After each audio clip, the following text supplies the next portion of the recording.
ఇంత పెద్ద నల్లకొండ ఉన్నది, లోపల ఒక గర్భాలయం గృహంగా ఏర్పాటు చేసి ఉన్నది. ఆ గర్భాలయ గృహం అనిపించుకోవాలి అంటే అమ్మవారు ఆయనకే కావాలండి. ఆ అమ్మవారిని ఆయన కట్టుకోకపోతే ఆయన గర్భగృహం అని అనిపించుకోదు. కాబట్టి ఆ అమ్మవారు ఆయనకే అవసరం, కాబట్టి ఆయన తెరదీస్తాడు అని విమర్శలో మాకు ఆయన మాట్లాడుతున్నారు. చాలా గొప్పదైనటువంటి మాట. నిజమే, స్వామివారు ఆయన గర్భగృహాన్ని గృహం అనిపించుకోవాలి.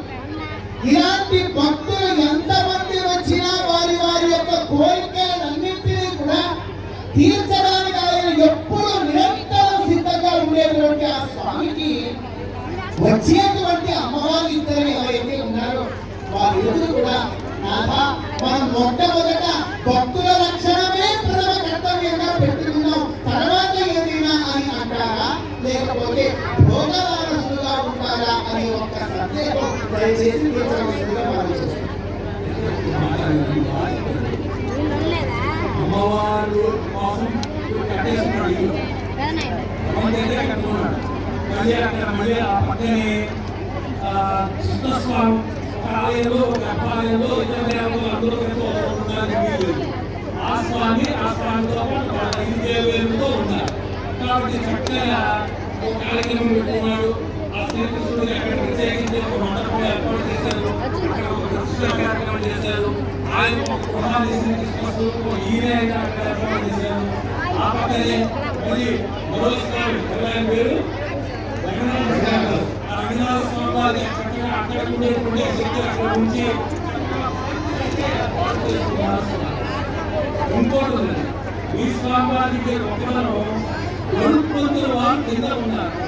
ఆ పీఠానికి కింద గరుడుని అధిరోహించి ఉన్నాడు ఈ స్వామి. ఇంకో విషయం ఏంటంటే మా స్వామి వారిని చేస్తున్నారు, మా స్వామి వారి గుర్తుంచుకోవాలి. ఎక్కడా కూడా మిగతా క్షేత్రాలలో గర్భాలయంలో గరుడ పీఠం మీద స్వామివారు ఉండడం అనేది చాలా అరుదు. అది కేవలం మన క్షేత్రంలో ఉన్నటువంటి చాలా గొప్ప వైభవమైనటువంటి దర్శనం. గరుడ పీఠం మీద స్వామివారు గర్భాలయంలో చేసి ఉంటారు. అది చాలా గొప్పదైనటువంటి స్థితి. దీనిని భోగస్థానము అని కూడా ఆగమశాస్త్రం చెబుతుంది. అటువంటి గొప్పదైనటువంటి ఈ స్వామివారి యొక్క స్థానంలో అమ్మవారి యొక్క గుణగణాలు తెలుసుకునే ప్రయత్నం మరొక క్షణంలో చేస్తూ మరి 2 నిమిషాల్లో తెరవస్త్రాన్ని మనం స్వీకరించాలి.